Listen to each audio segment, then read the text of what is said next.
There's lots of 5 acres of wood out there. So, you know, when we're talking about that pie and that 60% approximately or 50% of heating, you know, we can do that with 5 acres of wood.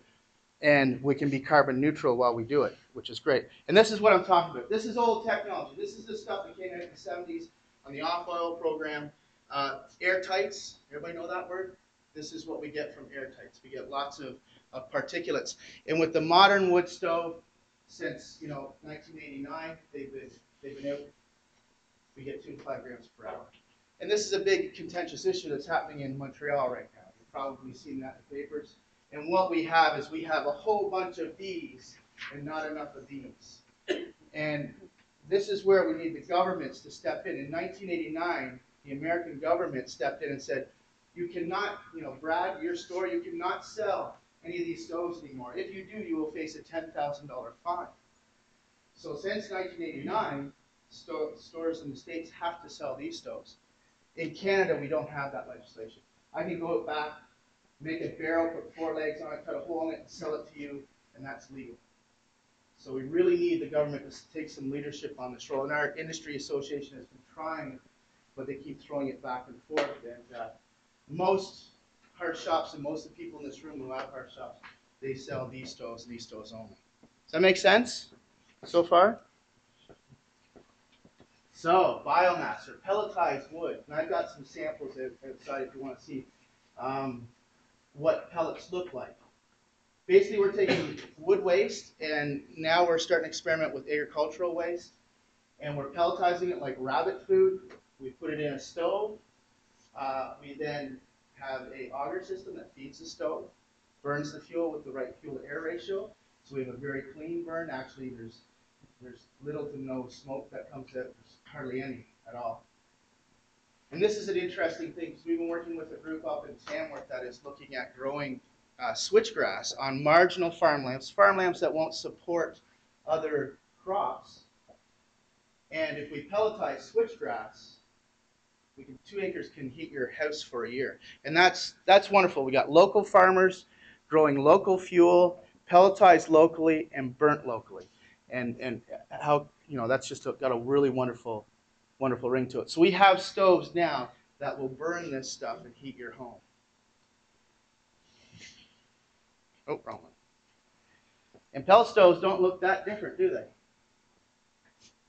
They all look like a modern wood stove. I want to put this up here because a lot of people think, oh, biomass pelletized stoves, were they some strange, weird 3 big thing in my house? But no, they fit in quite nicely into your sort of decor of the house. They look just much like a wood stove. And this is, I put this up after talking about pellet because I wanted to show what's going on. So when we talk about a fireplace, anybody here got an open fireplace at home? No? Great. That's good. Because this is what's really interesting. We go back to that Montreal thing, is that they're saying, you know what, if you have a wood stove in your basement, we're going to outlaw that. But if you have a fireplace upstairs, that's wonderful. We're going to let you continue to burn your fireplace. We're only going to legislate these darn wood stoves that are going on. And this is the reality. And this is from the EPA website down in the States. And you can see the amount of fine particulates per hour coming out of a fireplace. It's just crazy. And then when we go to an uncertified wood stove, then the EPA certified, we keep getting better pellet stoves and, of course, gas, but there's other issues around carbon that happen with fossil fuels. So this is what we're getting at that's happening in Montreal right now. And that's why we need the government to come in and do something about it. Right. Okay, I've got 2 more slides. Space heating. Real quickly, CMHC has done a lot of studies on this. You spend 80% of your time in about 2 rooms of your house. Why are we heating the whole house to 80 degrees Fahrenheit? Heat the space you live in, because you only spend about 20%, you're spending 20% of the house you're actually using. This will drop your consumption by 28%. You put in a gas furnace, then you put in a gas fireplace. Using gas, your consumption will drop by 28%. So, heat the space you live in. Go back to what our grandparents used to do. When we heat with wood or wood pellets, it's 40 to 50% cheaper than oil. A 3-year payback, 4-year payback. That is a big, and this summer when oil was really high, it would have been a lot cheaper than that. And this is the big one. We talked about carbon emissions all day. We sell wind equipment, solar equipment, all the alternative energies, but this has the single biggest impact on carbon emissions, period. Heating with a biomass fuel will save 4 to 5 tons per year per household. That's huge. Remember the 1-ton challenge? You know, family of 4, you've done it by just switching out and heating with wood or wood pellet.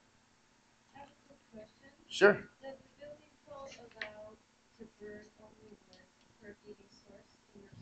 The building code does, yes. Your insurance company may not like it.